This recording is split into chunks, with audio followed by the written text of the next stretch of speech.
Alors, hello les devs et bienvenue encore dans ce nouveau tutoriel, donc dans cette nouvelle session. Alors dans cette partie, nous allons juste faire quelques réglages par rapport à certaines choses, donc gérer quelques permissions par rapport à la dernière partie que nous avons fait. Donc nous allons utiliser les systèmes de gate ou les policies que Laravel nous offre pour pouvoir mettre en place un système de pour gérer les permissions, donc mettre un système de restriction par rapport à certaines vues de notre application ou par rapport à certains comportements de notre application. Donc, sans plus tarder, directement on s'attaque au code. Let's go.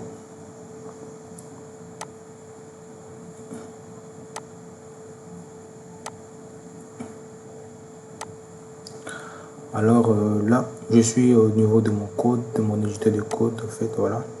J'ai déjà lancé mon serveur, j'ai déjà fait le PHP artisan et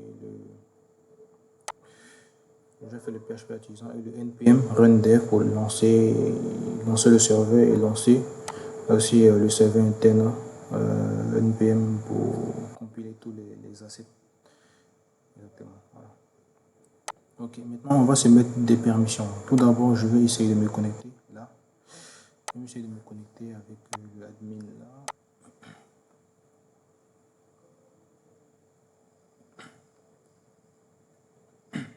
Voilà, là je suis connecté. Maintenant, vous êtes d'accord avec moi que quand normalement on se connecte, il n'y a que l'administrateur qui est juste habilité à venir éditer ou à donner un rôle à un utilisateur donné. Donc, on va essayer de gérer cette permission-là, de telle sorte qu'il n'y a que l'administrateur qui puisse gérer les utilisateurs. Donc, pour cela, on va utiliser les gates. Ok. Dans ce cas, on va se rendre au niveau de Laravel et on va ici tester les gates, donc les autorisations que Laravel nous offre. On dit ici get a simple clause that determine if a user is authorized to perform a given action. Okay. Donc pour faire cela, on va se rendre au niveau du app provider, donc de app slash provider slash auto service provider. Voilà. Donc on va un peu s'inspirer de ce que Laravel nous offre ici. Donc on va se rendre au niveau de cette vue là, au niveau de ce dossier là. Donc on est dans app, dans provider, dans le auto service provider et on est ici dans le boot. Et ici on a la possibilité de ici définir nos gates, donc nos différents règles qui vont permettre de restreindre ça. Maintenant, pour cela, on va faire un define. On va faire d'abord, comme Laravel nous le dit ici dans la documentation, on fait un gate 2.2. On utilise la façade gate 2.2.define. On met le nom de notre gate. Elle prend en paramètre une closure, donc une fonction, puis elle retourne donc, par rapport à une condition donnée. Au fait. Ici, par exemple, c'est pour l'update d'un produit. Il prend en paramètre le user et le post. On vérifie est-ce que celui qui modifie, celui qui est en train de modifier, est-ce que c'est cette personne-là qui a créé exactement le post. Si c'est le cas, on fait l'autorisation. Si ce n'est pas le cas, alors nous, on vérifie juste si l'utilisateur était un admin. En fait. Donc je vais copier ça. Après, je vais le modifier. Voilà, je fais ça. Évidemment, j'ai pas besoin du post en question. J'ai pas besoin du tout ça. Voilà. Pour cela, avant cela, je vais me rendre au niveau de mon modèle ici. Au niveau de mon modèle user, je vais me créer une public function ici, public function que je vais appeler isAdmin. IsAdmin. Et qu'est-ce qu'elle va faire ici? Elle va faire un return ici 10. Le 6 fait directement référence à l'instance en cours, donc à l'utilisateur en cours au fait. Voilà. Maintenant, return 10, déjà on fait appel à la relation rôle et dessus on peut faire directement un where. On peut faire directement dessus un where où je fais un select, c'est pas grave, où je fais un where,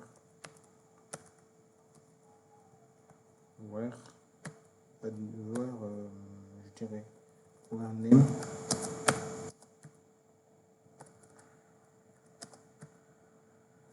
name égale admin, et je mets existe. Ici j'enchaîne directement. Désolé. Et là, donc, qu'est-ce qui va se passer? Si il voit que dans les rôles de cet utilisateur, nous avons un name qui correspond à admin, dans ce cas, il me retourne true. Si ce n'est pas le cas, il me retourne false. Pour qu'on puisse voir ce qui se passe vraiment, pour que vous puissiez vraiment le voir, je vais me rendre au niveau de mon comment ça s'appelle encore?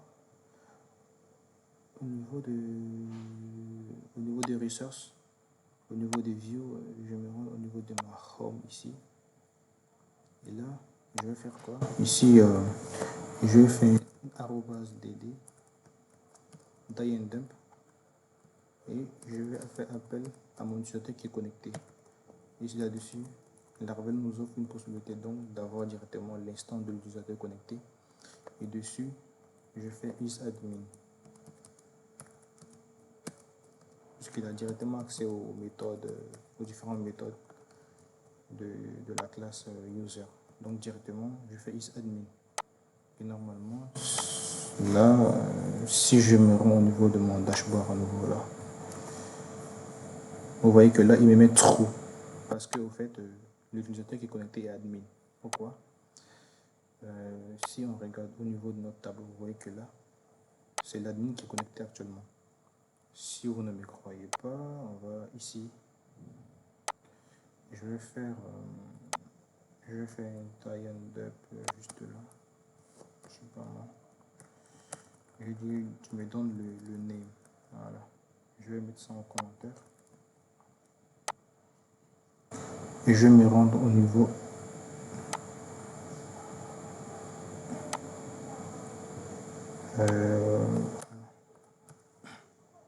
vous voyez que là, c'est l'admin qui est connecté actuellement. Donc, cela prouve que j'ai raison.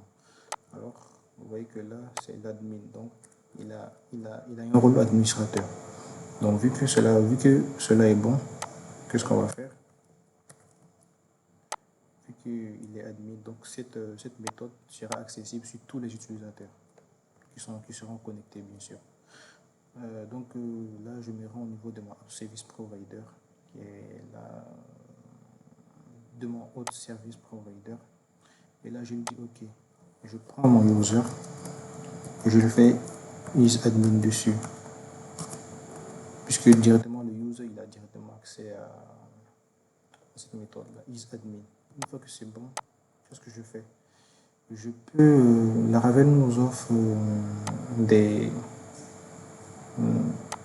on peut soit cette partie-là, je peux directement la. Donc, une fois que ma gate est définie, ça veut dire que c'est bon. Et je vais changer le nom de cette gate-là. Je vais l'appeler admin. Voilà. Donc, ça c'est la gate admin. On va essayer de cacher la vue.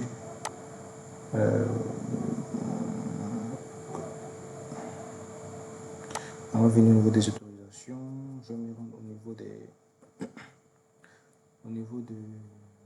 des vues Blade. Laravel nous offre un système pour camoufler les vues avec. Voilà. Je pense que on peut même utiliser des middleware aussi, hein, c'est bien possible. Voilà, ici. Nous avons un @scan qui prend en paramètre le nom de notre gate, puis en paramètre le poste. Ici, pour nous, ça sera le user. Si c'est le cas, on fait notre traitement. Donc, nous, on va essayer ici de cacher la vue par rapport à la gestion des utilisateurs qui est là. Donc, on va faire un @scan. Scan.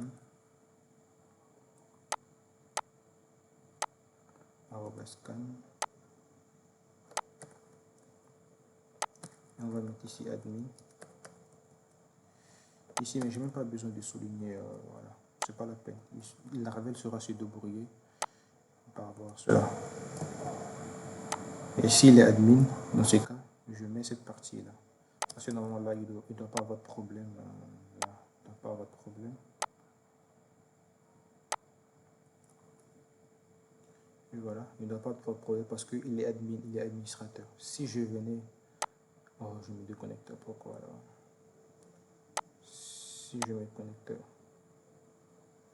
Si je me rends au niveau de user ici, si je venais par exemple à dire, ok, maintenant tu n'es plus admin, et je dis ça comme ça, et je me rends au niveau de mon dashboard, vous voyez que là, on n'a plus le lien là qui permet d'éditer. Pourquoi? Parce que celui qui est actuellement connecté n'est pas administrateur. Vous voyez? Voilà, donc vu que ça c'est bon, on n'aura pas de problème. Mais pour avoir encore plus de sécurité, qu'est-ce qu'on peut faire? On peut se rendre directement au niveau des routes. Au niveau du route web ici, vu que c'est cette partie-là qui est directement liée à notre partie administration et gestion des utilisateurs, on peut directement mettre un middleware qui va nous permettre de restreindre cette partie-là. Donc on peut ici ajouter un middleware, le middleware. Et qu'est-ce que Laravel nous dit ici, au niveau de cette partie-là, par rapport au middleware qu'on ajoute au niveau des routes? Vous voyez là, on a un middleware ici, ouais, on a le put, deux points put, on a le middleware can, deux points et le nom du middleware. C'est ce que nous allons faire. Nous allons mettre ici can, deux points, le middleware admin. Vous voyez, c'est que si tu n'es pas connecté, tu ne pourras pas avoir accès. Si tu n'es pas admin, tu ne pourras pas avoir accès à cette route là, au fait. Vous voyez, et que même si je viens là, par exemple, si je viens au niveau de cette partie là, malgré tout ça, je mets la route pour que l'utilisateur ait accès. Vous voyez là, on n'a pas de problème. Mais si je clique là, pourquoi j'ai accès à cette partie là? Normalement, ça doit pas être le cas. Can 2.admin web middleware can admin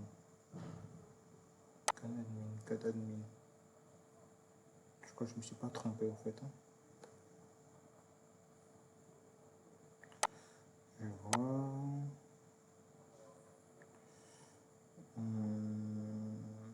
Par rapport.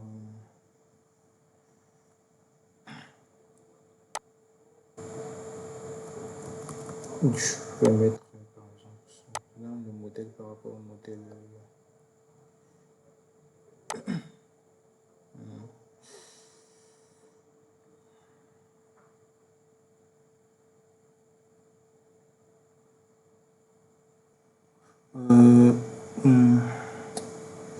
Je crois que je me suis trompé parce que je l'ai mis directement sur le groupe là. Or, sur le groupe, on n'a pas directement la fonction du middleware là. Il faut que je le mette directement sur la route, quoi. C'est là que je devais le mettre. Middleware can admin. Parce que là, si je rafraîchis, vous voyez qu'on met forbidden pour me dire this action et n'est pas autorisé. Pourquoi? Parce que l'utilisateur en cours n'a pas le droit d'avoir accès à cette page là. Donc, vous voyez que ça marche correctement. Mais pour plus de sécurité, il vaut mieux aussi cacher la vue. Hein, parce que ça ne sert à rien de mettre un lien à un utilisateur qui n'a pas le droit d'avoir accès à ce lien-là. Donc, je vais mettre ça à ce niveau-là. Je vais enlever cette partie-là.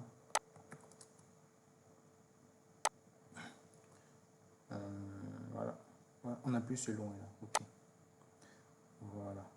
Maintenant, il y a maintenant pour la partie, par exemple, nous créer une tâche ou bien ou bien je sais pas moi, créer une tâche ou bien mes tâches créées, ces vues là seront juste accessibles que par ceux qui ont le rôle d'administrateur et le rôle de créateur. Je sais pas trop, mais en tout cas, essayez de voir de votre côté, mais je pense que cette partie est réservée aux personnes qui sont habilitées à créer des tâches et des personnes qui sont habilitées à créer des tâches, effectivement. Maintenant, pour cela, on va se créer une guide pour peut gérer cette partie-là. Donc, ça sera le même principe. On va se créer une gate. On va appeler, on va le can. Ça va s'appeler can create task. Can, je vais le faire en commit case. Can create task. Peut créer une tâche, quoi, un truc comme ça. Voilà. Maintenant, pour cela, il faudrait que soit il ait le rôle d'administrateur ou le rôle de, je sais pas. Ou bien je vais juste mettre qu'il ait seulement le rôle de, bon, normalement l'administrateur, il a le droit à tout au fait. Vous voyez. Donc, il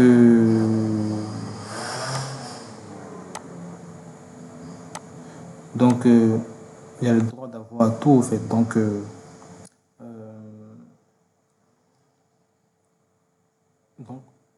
c'est bon, pas de problème à ce niveau. Donc, qu'est-ce qu'on va faire? Je vais me rendre à ce niveau-là et je vais créer une public function. Public function. Je vais l'appeler many roles. Et il va prendre en paramètre un array de rôles, un tableau de rôles avec différents rôles. Et comme celui-là aussi, on va faire ça. Cette fois-ci, on va faire un select. On va faire. Au lieu de where, on va dire where in. Le where in, il prend en paramètre un tableau de rôle au fait. Donc, il va prendre ici le rôle. Il me semble par rapport à l'ID. Il me semble par rapport à l'ID. Where in. Il me semble c'est l'ID. Puis maintenant un array, il me semble. Maintenant, vu qu'on a déjà un array, donc je prends le rôle au fait. Voilà. Alors, pas de problème. Pour avoir plus de certitude, je vais me rendre au niveau de la Laravel. Je me rends au niveau de la Laravel. Et je vais me mettre where in. Voilà. Ici, il prend d'abord par exemple, que ce soit l'ID, le nom, voilà. Par rapport à ce dont il doit faire la comparaison et tout ça. Il prend d'abord le nom puis un tableau. Donc c'est bon, pas de problème. Voilà, donc chez nous, là c'est pas de problème. Déjà un array. Donc on est bon. On va juste mettre ici existe. Voilà, à ce niveau. Donc si je me rends au niveau de cette partie-là, je vais dire OK. Tu vas prendre un paramètre ici. Tu me fais un user many roles. Et il prend un paramètre, c'est-à-dire soit t'es admin, soit t'es create. Voilà. Donc là, on est bon. Maintenant, pour avoir plus de certitude, je vais essayer de débugger comme à l'accoutumée. Il faut tout le temps débugger ce qu'on fait. C'est important, comme ça, on évite les erreurs. Maintenant, là, je vais faire encore mon autre. 2.2. J'appelle le user. Et dessus, je fais, par exemple, many roles. Et je le passe par exemple admin ou je le passe le create. On va voir ce qu'il va me donner.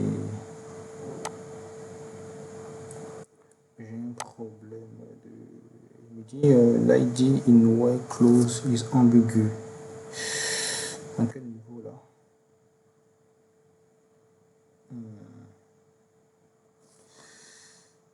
Ah ok, moi je donne l'ID et oh. J'espère que vous l'avez vu, je dois lui donner le name. Voilà, à ce niveau c'est bon. Donc je réactualise la page. Vous voyez qu'on met show. Pourquoi? Parce que la personne en cours, je pense, comment il s'appelle ce gars? Forbidden.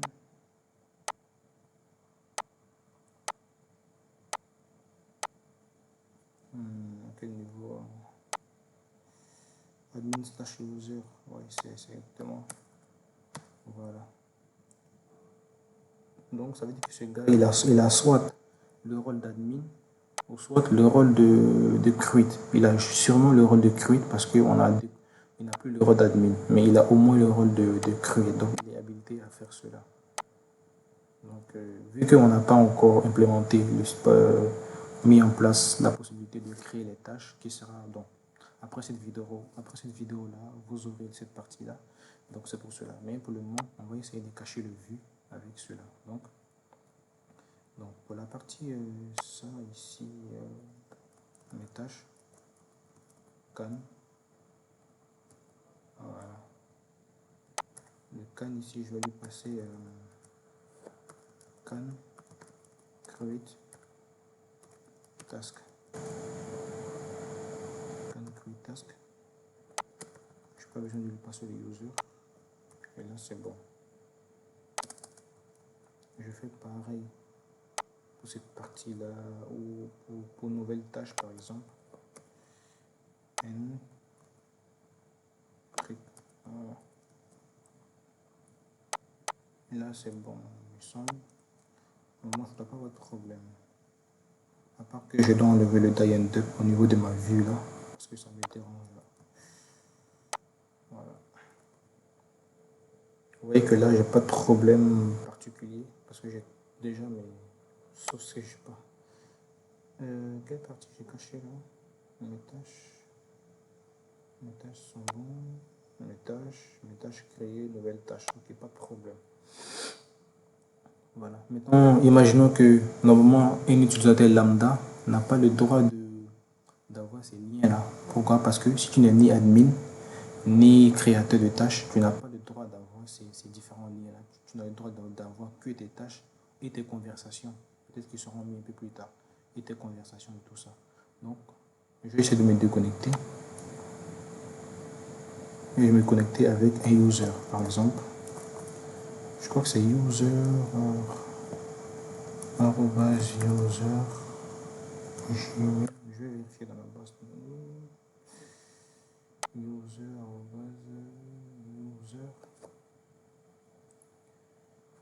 user.com password. Si je me connecte. Voilà. Vous voyez que là, il n'a pas accès à ces vues-là. Pourquoi? Parce qu'il n'est qu'un simple utilisateur. Donc, il ne peut pas créer des tâches ni voir les tâches dont il a créé. Voilà. Il ne peut juste que voir que ses tâches à lui. Voilà. Donc pour cela, c'est un peu ça le système de gate. Vous pouvez bien approfondir, vous créer d'autres systèmes de gate pour pouvoir encore mettre plus de sécurité et tout ça. C'est vraiment pratique par rapport à la sécurité et tout et tout. Donc je vous dis à bientôt et prenez soin de vous. Ciao.